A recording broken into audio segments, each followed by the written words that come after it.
people are pointing at you for whatever reason. I don't know why. That's just crazy. I mean, that's absolutely crazy. Yes, and as you can see, Stephanie was an LAPD police officer. Well, Christine and Carlos, this apartment building behind me here on Balboa Boulevard, that is where 23 years ago a woman was found murdered inside her apartment, and that case went unsolved for 23 years until this morning. That's when investigators arrested a veteran LAPD female detective for that woman's murder.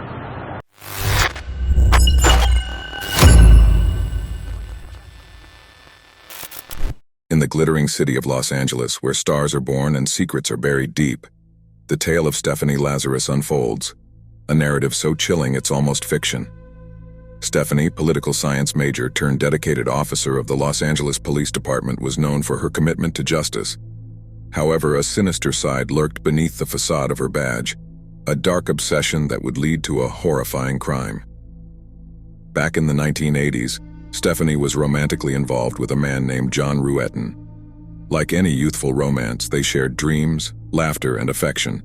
Yet, as fate would have it, their paths diverged and they broke up.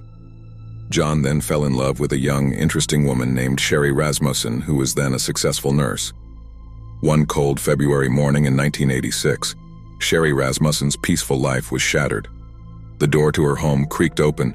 It was Stephanie, her husband's ex-girlfriend. Sherry's fight for survival began as the walls of her home bore witness to a terrifying confrontation. Do you remember her name or anything, or what she did for a living, or where she worked, or anything about her? Well, I think I'm going to say that I think she was a nurse. Do you know what happened to his wife? Yeah, I know she got killed. Do you know what the circumstances were regarding her death?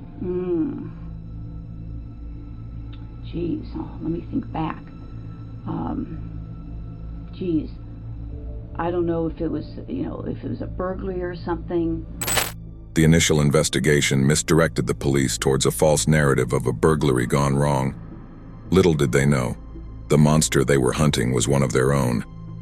Upon entering the serene condo, detectives were met with a scene that told tales of a struggle most fierce. Amidst the chaos lay Sherry Rasmussen's lifeless body. Close examination revealed defensive wounds on her hands and arms, a testament to her desperate fight for survival. When the forensic examiners were there in 1986, they discovered a bite mark on Sherry's arm. Despite the glaring inconsistencies, the case went cold for decades, leaving John and the Rasmussen family in agonizing limbo. However, the tides changed in 2009 when a fresh set of eyes revisited the case. DNA science was still in its early stages. Using it at a crime scene investigation was still just a pipe dream. Advances in forensic technology revealed that the DNA collected from the bite mark on Sherry's arm was a match to a female, and not just any female, but an LAPD officer, Stephanie Lazarus. The walls started closing in on Stephanie as a reinvestigation was initiated. They began by meticulously tracing her actions and whereabouts around the time of the murder. Though technology in the 80s was not as advanced as today, the investigators managed to locate evidence that placed Stephanie near the scene of the crime.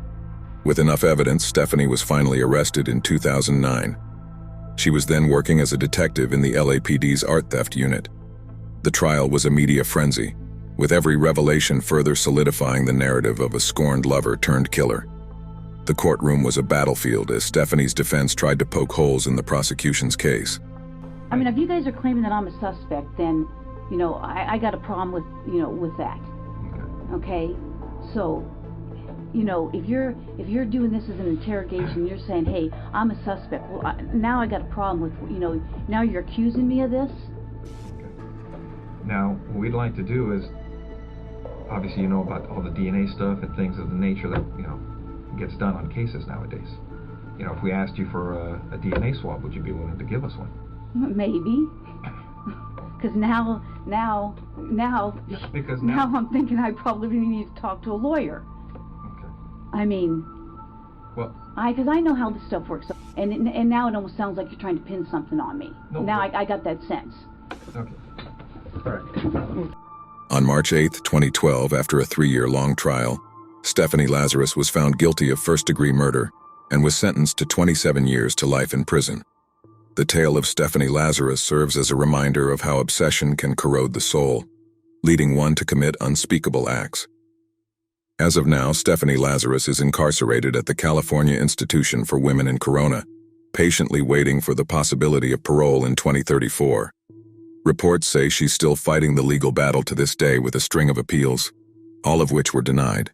Join us next time for more shocking tales in the midst of seemingly peaceful societies.